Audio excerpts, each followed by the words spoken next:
Pemirsa, tahap pertama tatanan kehidupan era baru sampun kekawitin tanggal sia Juli.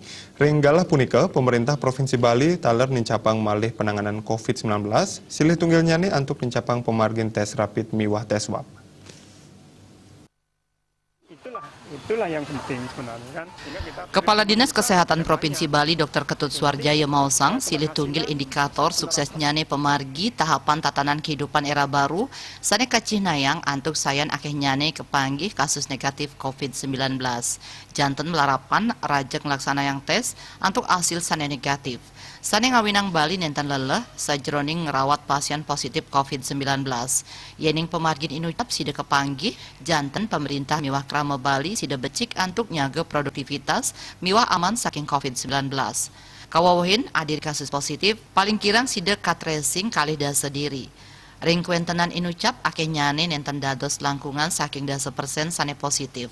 Ngantos mangkin Bali durung sida nagingin persentase inucap santukan kasus kepanggih wantah plekutus persen kasus positif. Sudah kita transfer ke masing-masing vaskes. Sekarang kan misalnya rumah sakit sampai kabupaten kan kita transfer, sudah masuk ke rekening masing-masing bendahara di situ. Sekarang tinggal bendahara di kabupaten itu memberikan kepada masing-masing tenaga kesehatannya. Ya mudah-mudahan sudah. Berapa besar? Berapa total? 3,7 M dari provinsi untuk 3 bulan ini.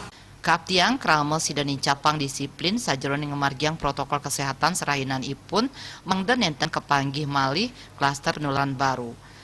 Puniki boyeje amongan pemerintah Kemanten nanging dahat muatang penyarengan samian angge. Putu Ratna, Bali TV.